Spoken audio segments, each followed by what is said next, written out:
Hi, I'm Ellen Horan, President and CEO of the Greater Reading Chamber of Commerce and Industry, and I'm here for this week's Member Spotlight with Liz McCauley, who is Executive Director of the Animal Rescue League. A lot of you may not know, but the Chamber has about 200 nonprofits that are members of the Chamber, and we're very happy to have them. So Liz, thank you for joining us this week for the Spotlight. Thank you for having me, Ellen. I'm happy to be here. Now, I'm sure a lot of people probably are aware of the Animal Rescue League, but they might not be aware of the scope and breadth and size of all that you do. Most people are not. Yeah, why don't you give us a little bit of some background on that? Sure. Well, we've been around since 1952. We were founded by Mary Archer, who was quite an interesting woman, and she founded the organization to save as many animals as she could, and we've been doing that ever since. We are an open shelter, which is a little bit different than some other models of shelters in our immediate area here, whereas we take every animal, whether it's a stray, owner surrender. We work with the municipalities to go out and pick up stray or injured animals, and that has put a huge burden on our shelter. We take in approximately 7,000 animals every year, which is an overwhelming number if you think about it, 7,000.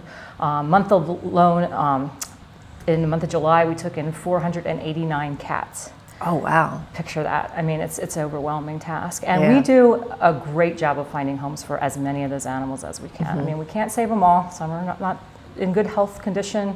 And unfortunately, we have to make those tough calls. But every animal that's healthy and happy and a good animal, we find a home for it. And I'm really proud of that.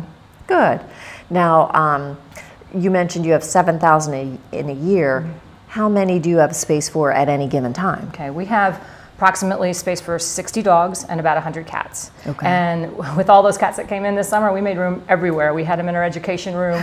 Everybody who could take home cats took them home. We had a lot that were being bottle fed by our fosters. Oh, wow. And I want to talk a little bit about our foster program because we've revamped that a lot, and that's been a huge saving for us. So I assume that's a way you can accommodate more dogs or cats exactly. Than you have space. So the foster program is something that is that what you grew out of what you used to call the gray muzzle? That's exactly right, yes. And I was, before I started at this job, I was a gray muzzle foster for many years, as you know. That's why I ended up with 5 dogs.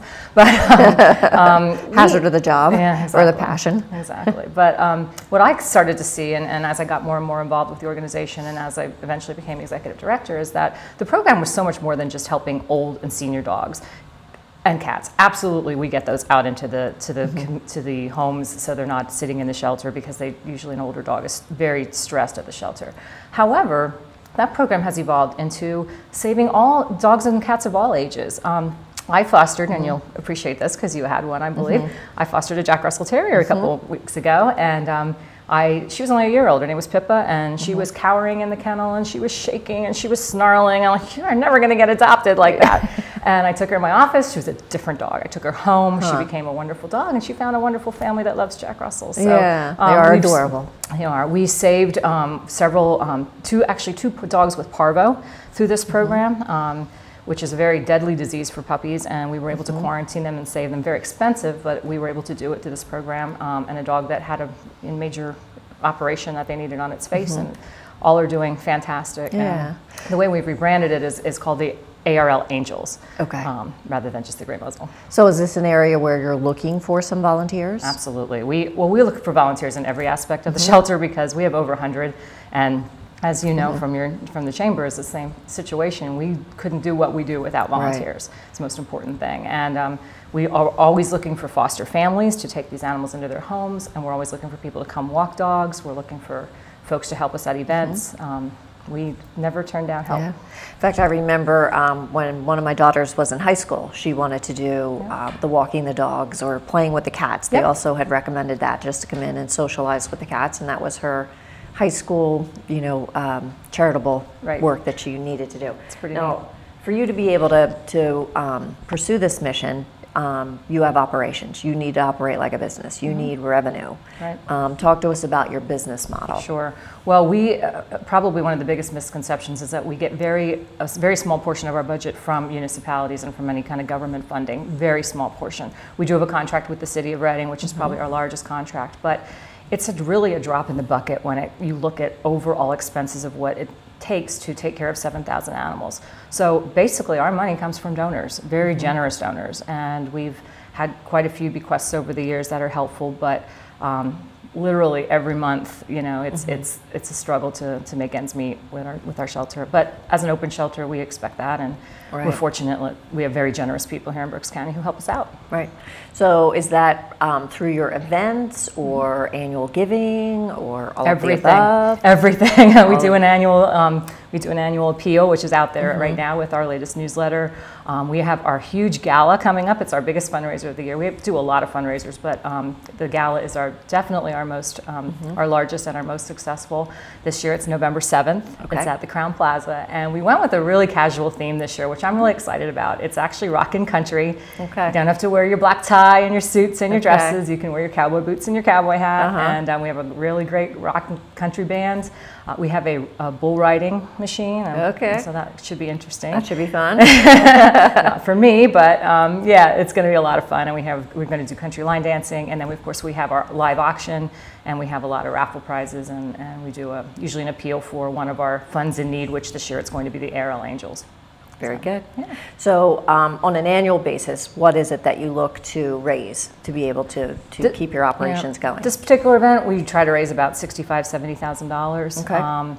You know, we're $1.8 million as far as our budget goes. So as I mentioned, a very small portion of that budget comes from municipal or any kind of government funding. So we look to raise a lot of money every year, and very good. We're fortunate, very generous people support our organization, but we can always use more. Good.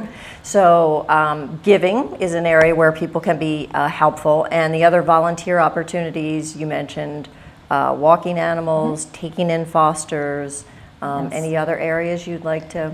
We have actually a volunteer orientation that we just started implementing that you can go to twice a month, and you can see that on our website, which is berksarl.org. And there's all sorts of opportunities listed there. I mean, we have great volunteers, events. Like I said, we do, this past weekend we had 5 events. We were at a car wash, and we were at a church picnic, and we were all over the place. So in order to man those events, we definitely need help.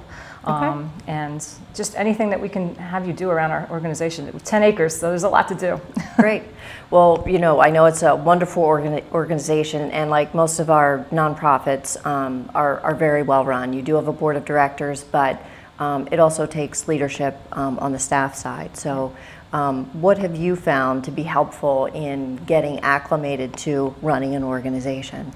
Well, I think the 2 things that have helped me the most is and most of you probably know this, I worked for the Chamber of Commerce for quite a few years, and the contacts and the networking and the support and the education that I got working, not only working for a nonprofit, but getting to use that opportunity to be in the community and meet people in the community has been the most helpful thing. And then I also, which you encouraged me to do when I was at the Chamber, went back for my master's degree, and I graduated in May. And I think that extra education really helped me with this job as well. I don't think I would have been as well prepared if I hadn't done that. So I'm grateful for those 2 opportunities, the Chamber and going back to Alvernia for my master's. Good. Well, you've well earned your spot there at the Animal Rescue League and doing a good job. And we're very appreciative of all the nonprofits that we have in this community. It really does make our community stronger. Is there any last words you'd like to get out to the Chamber membership about the ARL? Spay and neuter your animals. That's the most important thing. Overpopulation of the animals is by far the problem. That's the biggest problem. There's not enough homes for the animals that are out there. So spay and neuter. And we are grateful for our Chamber membership. I'm pretty sure as long as I'm there, we will always be a Chamber member because I do know the benefit of it. So join your Chamber and take advantage of the opportunities that you have. And that's about it. Very good. Liz, thanks very much for what you do for the community and for being here today. Thanks, you too.